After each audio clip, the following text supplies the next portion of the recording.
I wanted to do something more with my martial arts, and from that I got into stunts, and it's just a fantastic industry that challenges you. You can push your body to do amazing things. Because if you don't have the trust and you can't trust them, there's always that doubt in your mind that something's going to go wrong. Every day I wake up, it's what I love, it's what I want to do sort of thing. It just makes you double think everything and make sure safety comes first.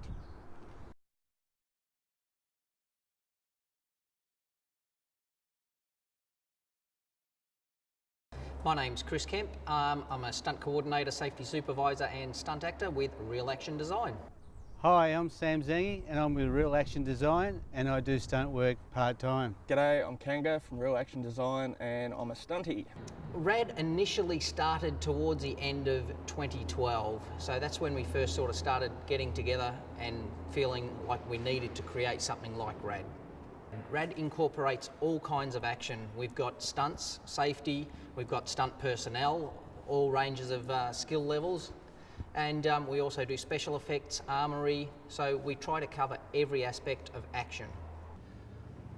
The most dangerous stunt I feel I've done was actually on a thing called The Silver Strand. It was a movie that was based around Navy SEALs. It was fairly early in my career, and we were doing a thing called a rock portage, where we're in an inflatable raft. There were 6 of us, and we had to time it to catch a wave and land on rocks. This was done down near Phillip Island. So it was pretty tricky, pretty hairy, and we didn't have too much control on what happened. If a big wave came, picked us up and slammed us into the rocks, there wasn't much we could do. So that early on in my career was pretty hairy. One person did get badly injured doing that one. So yeah, it was a pretty dangerous stunt. We're at the elements of Mother Nature and there's not much you can do. The most dangerous stunt I've ever done was probably a full fire burn while riding a motorbike. But then again, if all safety stuff's all prepared beforehand, it's a pretty safe sort of thing. Car crashes, like, things can always go wrong, but you just plan it before you do it. As a stunt coordinator, I have to assess people's abilities on anything we're about to do, whether it be just basic training or whether we're doing something a bit more challenging, a bit more dangerous, like high falls. Since I've been involved in the industry, the only major injuries and or deaths have been from high falls. There's been 3 cases where people have lost their lives doing high falls, so high falls is a dangerous thing. So as a stunt coordinator, I have to really make sure people's skill levels are up to what we're asking them to do. I don't want to be involved in any kind of situation where people are putting their lives totally at risk. We like to work well within safety areas. So high falls is one that I'm a little bit nervous getting new people to do, and yeah, we take every precaution possible. Heights doing falls is probably my weakness. I'm just getting used to that now sort of thing, because if you do fall wrong, it does hurt, and I've had back issues in the past with nerve problems. But then I paraglide, I'll abseil, I'll run forward down the sides of cliffs or whatever. So if I'm in a harness, heights are fine. If I'm falling, there's always a bit of nerve and cautious. What's going through my head when I'm doing heights? The most fear is probably getting up to the height. It's going through, am I going to land right? Am I going to slip? Is my leg going to get hooked on a bar, on a step? And then just at the last minute, before you take off, everything just goes to normal and you feel like you land, And yeah, we take every precaution possible. When we do things like vehicles, if you're inside the vehicle, you're harnessed, you're seat belted, it's not so bad. You've got a bit of leeway there. If you crash the car, yeah, you might get a few bumps and bruises. A little bit different if we're doing things like car knockdowns. That's when the car's driving at you and actually knocking you over. That can be a bit more hazardous. Just the fact that it's a 1-ton vehicle coming at you at speed can be a bit daunting for some people. If you do the stunt wrong, you can end up going through the windscreen, so you can not only injure the driver, you can also injure yourself. So there's lots of little unforeseen things that could happen, but we try to plan these things out as good as possible to make it as safe as possible. Okay, what we're about to attempt now is setting a fireball off. So we've got Clint Dodds, Special Effects Supervisor. He's going to be setting a fireball off. At the same time, a couple of the stunt guys are going to be running out and diving out of the way. So obviously the dangers there are the explosion, the fire. If they mistime their run, if they fall over, there's a good chance that they'll get injured, they'll get burnt. So they really have to be on their game. They can't be mucking up. They've got to be focused on what they're doing. And they've got to be comfortable working with the Special Effects Supervisor. If they feel that they're not comfortable with the Special Effects Supervisor, they have to really speak up. It's up to them to say enough's enough. 5, 4, 3, 2, 1, go!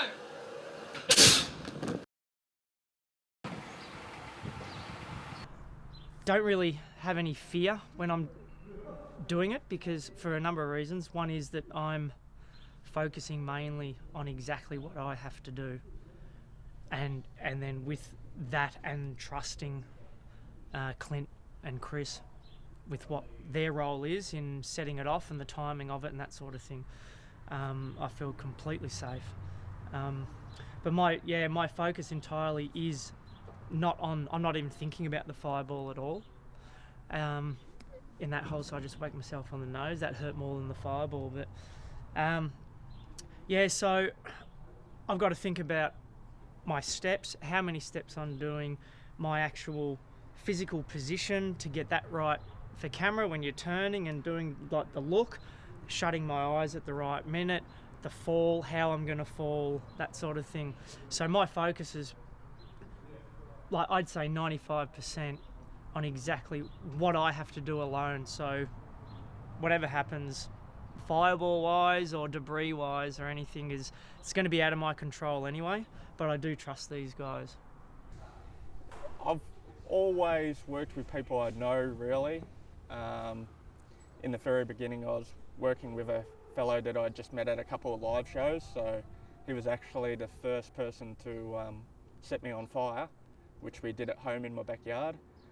And I just had to put my trust in him. So it's a big trust industry sort of thing. You got to trust everyone you work with. In my case, I'm probably surrounded by people I work with all the time, and you get to know who you can trust. And like in a car situation, if you're relying on the driver, you have to have 100% trust in the driver or the person rigging up your rig to do the stunt. Yeah, I suppose they do worry, but they don't let me know that they worry, but sort of they just think, oh, I hope Dad doesn't come home hurt. Mainly, that's the main thing. But yeah, I suppose they do worry a bit for me. Watching Dad do all these stunts is like kind of worrying, because he broke his leg once. Don't want him to break it again. Yeah, I have. I've broken my leg doing a practice at one of the night spots in Geelong, where we're using their facilities, and we'd been rolling downstairs all day and getting thrown off the stage, and that was fine until the last 5 minutes. Chris said, let's try one more thing. So I stood between two couches, and I gave cheek to one of the other stunt guys, and he come flying through with a high kick, and I was supposed to fall on one couch and he was supposed to fall on the other couch, and he landed and snapped my fibula. As far as injuries go, I've been fairly good. I've done cartilage damage to my knee. I've had lots of bumps and bruises, scrapes, loss of blood, but I haven't broken any bones or anything major. I've been burnt. It was second-degree burn, so it wasn't life-threatening, but yes, I have been injured on several occasions.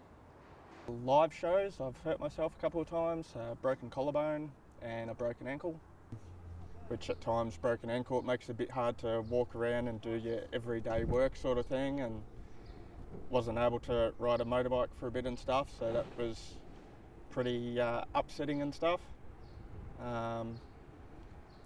But yeah, it didn't put me off doing stunts at all. I've actually lost about 17 mates in motorbike accidents, paraglide accidents and all that, and yeah, every day I wake up, it's what I love, it's what I want to do sort of thing. I've worked with the likes of Heath Ledger, Nicolas Cage. I was lucky enough to work with Jackie Chan early on in my career. So for me, with a martial art background, that was a real highlight, a real pinnacle in my career. Game of Thrones is a pretty big show at the moment, and yeah, I worked with Noah Taylor from that last week, so that was pretty good. He was a nice guy to work with. The most known actor I've worked with was Tom Berenger in Nightmares and Dreamscapes, but I've also worked with Australian actors like Brett Kalimo, Hugh Jackman. He's a nice guy to work with.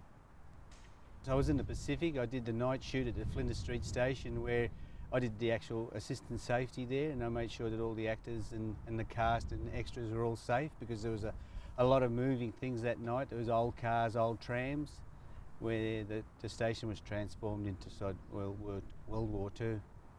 My favourite film to work on would be Mr. Nice Guy with Jackie Chan. It was just awesome to work with him. He is such a true professional. Him and his stunt crew are amazing. They're very open, and they help you, they encourage you, they nurture you. It was just a fantastic environment, and it's my field, martial arts and fighting, so it was fantastic.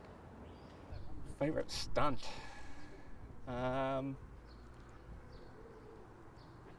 Good question. Motorbikes were always my passion growing up, so I guess vehicles are probably the strongest. It's just now, instead of doing wheelies and stoppies and stuff, now I look at more how to crash a motorbike and make it look good on camera safely. My background is martial arts, so anything to do with fights or fighting I'm very comfortable with. I love working with fire, so I don't mind doing anything involved with fire, but other people, they won't be as comfortable doing those things. One of my favourite stunts that I always like doing is if somebody says to me, do you mind doing a burn for us? I never refuse a burn. Why do I do something like this? I don't want to live a boring life. That's me. As a person, I'm not someone who's happy just to sit and do the same thing every day behind a desk with a little window or whatever it is, sit behind a computer, whatever the job is. I need myself. I get fulfilled by challenging myself and trying different things and experiencing different experiences in life. And I think life is a journey, and we need to build on it and do as much as we can in it. And I mean, I've only been training for a year now. I've always been a very physical person. It helps being light, like fairly small, I guess, but helps being light. But it's gonna. I mean, I'm nearly 43 now, so I'm pretty late entry into the industry. But it's something I've always wanted to do. I don't think enough is the word. It's just, you just scale down the type of stunts you do, and you sort of, I started in my late 40s, and I hope to keep going until, in my 70s, even if I just drive in cars. Background driving is sort of part of stunt work too, precision driving.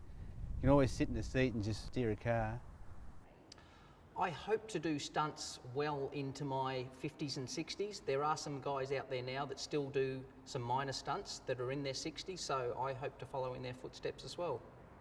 I look forward to every time I get to do this. It's just, for me, it's just, it's almost like a form of therapy. It's amazing, and it's exciting, and I can guarantee that if you do anything like this where you're challenging yourself and you overcome that, at the end of the day on the drive home, without a doubt, every single time I'm training or I'm doing some stunt work for something, I have this sense of fulfillment within myself on the drive home, and it's just, personally, it's really valuable for me. There you go.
Happy birthday